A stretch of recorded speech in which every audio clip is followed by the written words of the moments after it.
ಎಲ್ರಿಗೂ ನಮಸ್ಕಾರ, ಜೈ ಶ್ರೀರಾಮ್. ನನಗೆ ಗೊತ್ತಿರೋ ಹಾಗೆ ಸುಮಾರು 528ನೇ ಇಸ್ವಿಯಿಂದ ಒದ್ದಾಡ್ತಿದ್ದು ನಾವು ಶ್ರೀರಾಮನ ಜನ್ಮಭೂಮಿಗೋಸ್ಕರ ಹೋರಾಟ ಮಾಡ್ತಿದ್ದಿದ್ದು. ಆ ಹೋರಾಟಕ್ಕೆ ಇವಾಗ ತಕ್ಕನಾಗಿ ಬೆಲೆ ಸಿಕ್ಕಿದೆ.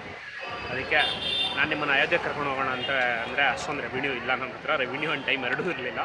ಸೊ ಅದಕ್ಕೆ ಮಿನಿ ಅಯೋಧ್ಯೆ ಥರ ನಮ್ಮ ಏರಿಯಾ ರಾಜಾಜಿನಗರ ಶ್ರೀರಾಮ ಮಂದಿರಕ್ಕೆ ಕರ್ಕೊಂಡ್ಬಂದಿರ್ತಾ ಇದ್ದೀನಿ. ಸೊ ಬನ್ನಿ, ಹಾಗೆ ಒಂದು ಶ್ರೀರಾಮ ಮಂದಿರ ದರ್ಶನ ಮಾಡ್ಕೊಂಬರೋಣ. ಹೆಂಗೆ ಕ್ಯೂ ಇದೆ, ಏನು ಕತೆ, ಏನೇನು ನಡೀತಾ ಇದೆ ಇಲ್ಲಿ, ಒಳಗೆ ಹೋಗಿ ಹಂಗೆ ಒಂದು ಸುತ್ತ ಹಾಕ್ಕೊಂಡು ವಾಪಸ್ ಬಂದ್ಬಿಡೋಣ. ಆಯಿತಾ? ಬನ್ನಿ ನನ್ನ ಜೊತೆಗೆ. ಜೈ ಶ್ರೀರಾಮ್.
ಕ್ಯೂ ಎರಡು ರೋಡ್ ಆಗೋಷ್ಟು ಕ್ಯೂ ಇದೆ.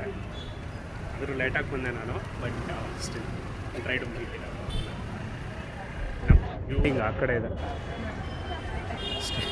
ಗ್ರೌಂಡ್ ಅರ್ಧ ಗ್ರೌಂಡ್ ದಾಟಿದೆ ನೋಡಲ್ಲಿ. ನೋಡಲ್ಲಿ ಅರ್ಧ ಗ್ರೌಂಡ್ ದಾಟಿದೆ.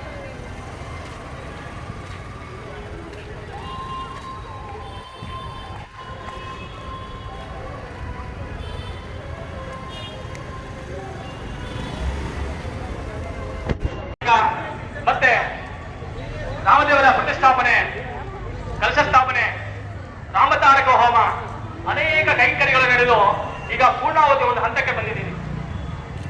ಈ ಸಂದರ್ಭದಲ್ಲಿ ನನ್ನ ಉಪದೇಶ ಆಗಿದೆಯಾ, ನಾನು ಮಾಡ್ಬೋದಾ? ಮತ್ತೆ ಸಾಕ್ಷಾತ್ ಮಹೇಶ್ವರ ಉಪದೇಶವನ್ನು ಮಾಡತಕ್ಕಂಥ ಒಂದು ಮಂತ್ರ ಇದು ರಾಮತಾರಕ ಮಂತ್ರ. ಮತ್ತೆ ಭಕ್ತಾದಿಗಳು ಕೂಡ ಸುಖಾಸೀನರಾಗಿ ಯಾರು ಗಲಾಟೆ ಮಾಡಲಿಲ್ಲ, ರಾಮನಾಮ ಮಾನಸಿಕವಾಗಿ ಸ್ಮರಣೆಯನ್ನು ಮಾಡ್ತಾ ಪೂರ್ಣಾಹುತಿಯ ಒಂದು ಸುಯೋಗಕ್ಕೆ ಪಾತ್ರರಾಗಬೇಕಾಗಿ ತಮ್ಮಲ್ಲಿ ಕಳಕಳಿಯಿಂದ ಕೇಳ್ಕೊತಾ ಇದ್ದೀನಿ. ಧನ್ಯವಾದಗಳು.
ಸುಮಾರು 1 ಗಂಟೆಗಳ ಕಾಲ ಕಾದಿದ್ದಕ್ಕೆ ದರ್ಶನ ಆಯಿತು.